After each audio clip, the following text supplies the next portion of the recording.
안녕하세요. 반갑습니다. 라테입니다. 오늘은 조금 개인적인 그런 목회적인 고민, 또 교회와 복음에 대한 고민을 좀 나누려고 하는데요. 사실 어떤 방식으로 내가 목회를 해야 될까? 우리에게는 어떤 사명이 있을까? 특별히 나에게는 또 어떤 사명이 있을까? 이런 부분들은 사실 처음 목사가 되기 시작하면서도 고민을 하긴 했지만 요즘에는 훨씬 더 많이 고민하게 되는 그런 내용인 것 같아요. 그 중에 한 가지 이야기를 좀 나눠보고 같이 생각을 하는 그런 화두를 좀 던져보고 싶은데요.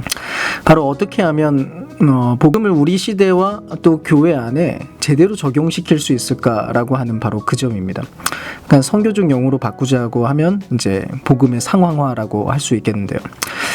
일단 복음을 어떻게 접목시키고 이 세상 안에 나타내게 만들 수 있을까?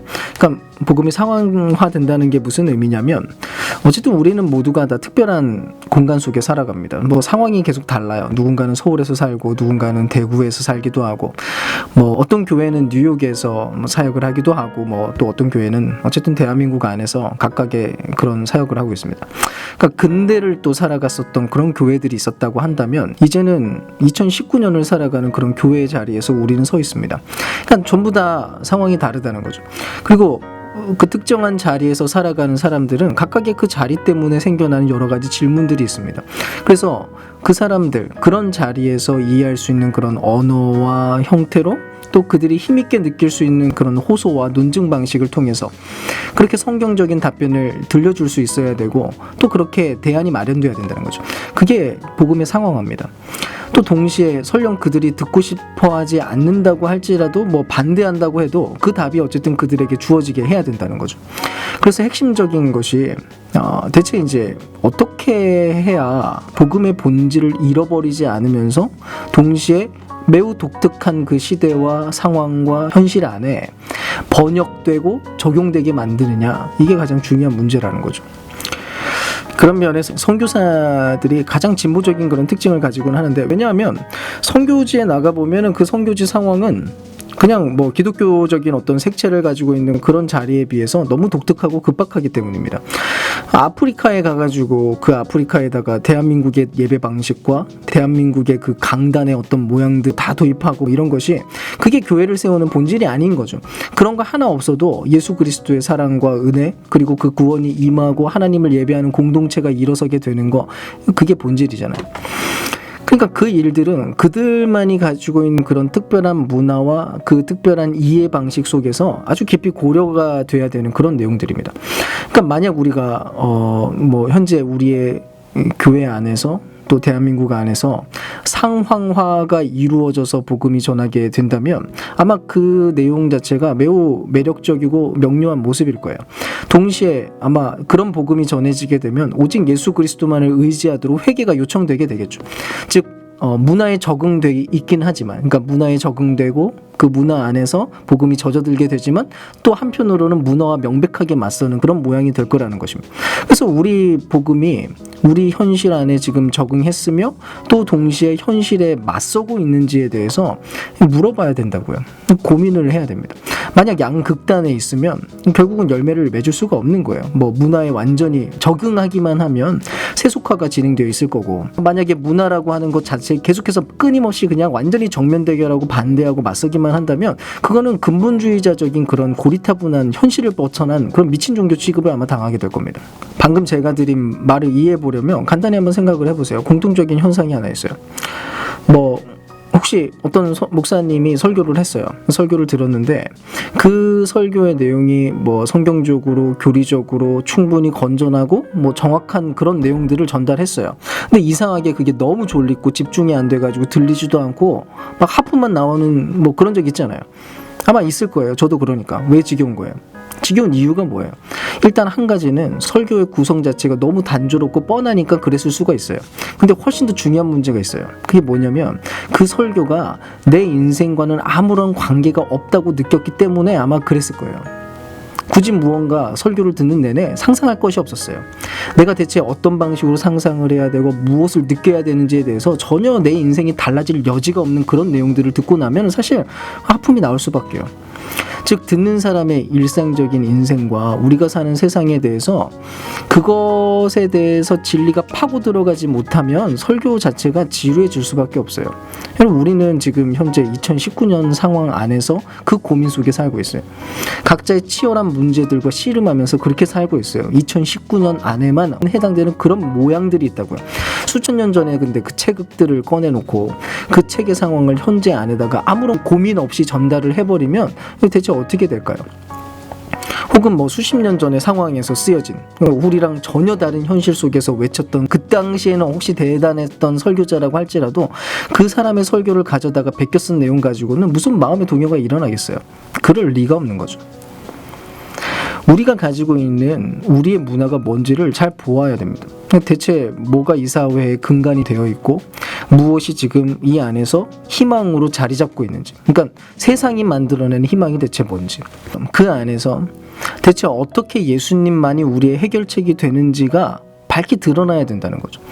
그러니까 어떤 곳에서는 그 문화 자체가 소유와 권력을 더 많이 획득하게 될 것을 자극하기도 하고요.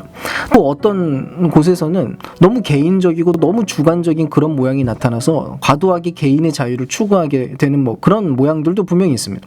또 어떤 곳에서는 너무 획일적이고 왜곡된 권위를 과도하게 의지하는 그런 경향도 생기기도 하고요. 그러니까 각각의 상황마다 여러 가지 경쟁하는 그런 문화와 모양들이 다 다릅니다.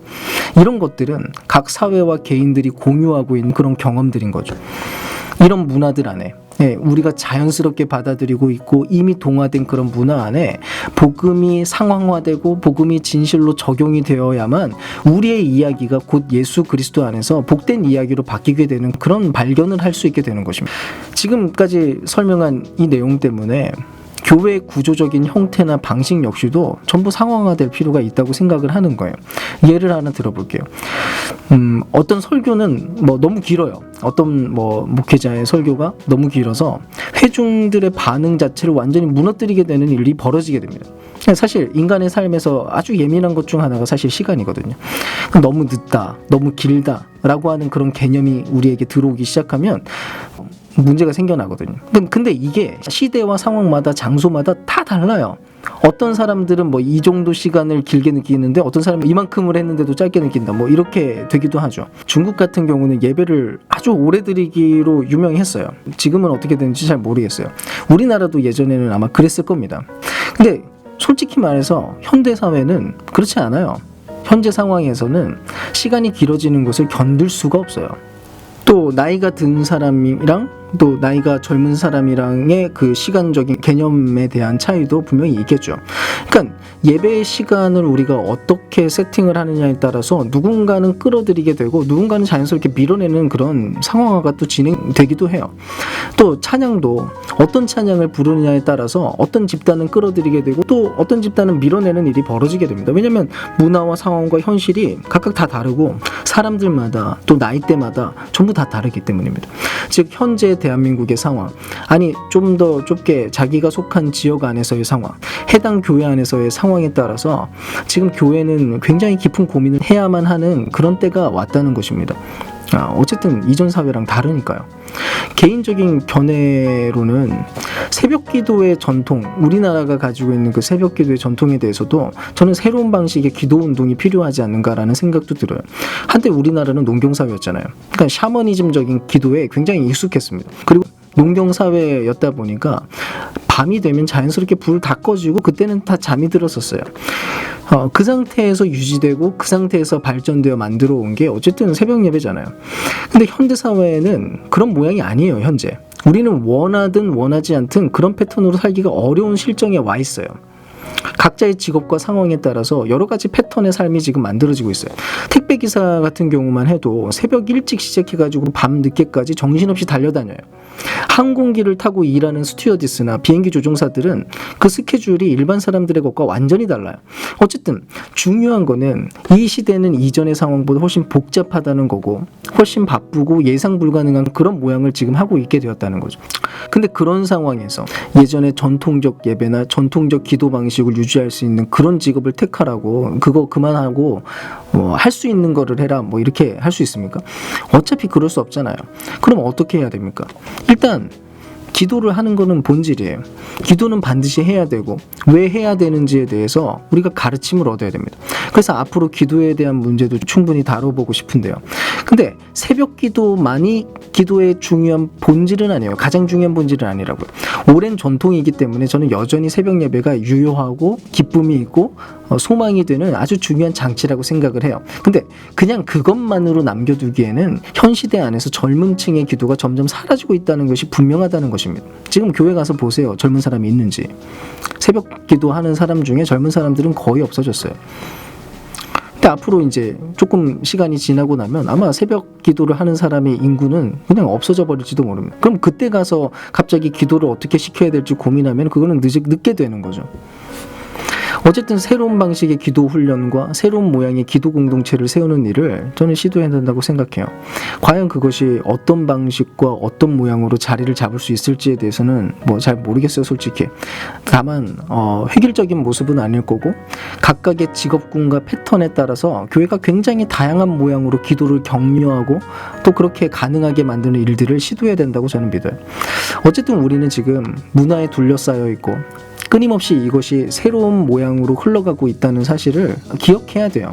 목회자들이 가장 실수하는 부분이 아마 그건 것 같아요. 개인적으로 영향받은 거, 그러니까 개인적으로 가장 크게 영향을 받았던 신앙적인 어떤 모양에 대해서 그거를 자꾸 무조건적으로 반복하고 또 그거에 대해서 절대로 의견을 굽히지 않는다는 거죠. 기도의 체험 하나에 목숨 걸고 뭐 성경 공부 방식 하나, 그냥 내가 경험했었던 아주 유익했던 그 방식 하나에 목숨을 걸어요. 또 어딘가에서 영향력 있었던 그 사역을 했는데 거기서 엄청난 결과가 나타났더라, 이렇게 하면은 거기 가가지고 또 반복하고 있고 그 방법론들과 프로그램들을 도입해가지고 즉각 또 사용하려고 막 이런 짓을 해요. 근데 그럴 수 없는 거죠.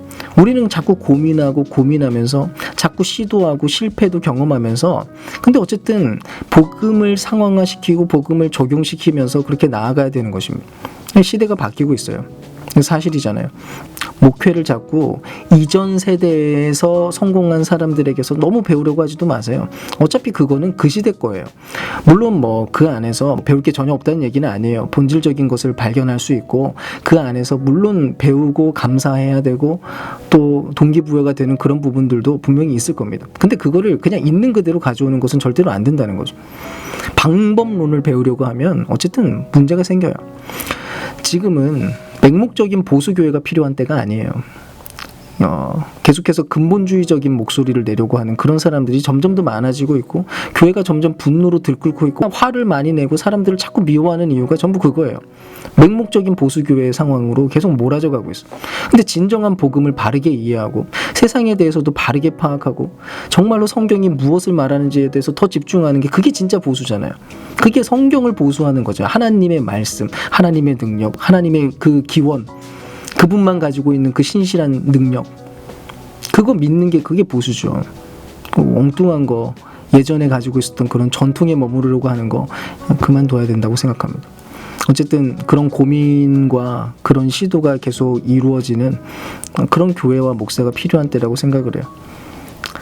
사실 저도 뭐 아무도 몰라요. 계속 고민만 하고 있고 어떻게 해야 될지 그냥 계속해서 많은 상상을 해보려고 하는데, 주여 제발 저에게 은혜를 주시옵소서. 함께 좀 기도하면서 여러 모양 속에서 그 각각의 상황 속에서 각각의 문화 속에서 복음이 참 특별하게 아름답게 적용되는 그런 모양들이 많이 발견됐으면 정말 좋겠습니다. 그게 교회를 통해서도, 그래서 목사를 통해서도, 또 각 평신도들의 삶의 자리에서도 그런 일이 많이 일어났으면 정말 좋겠습니다.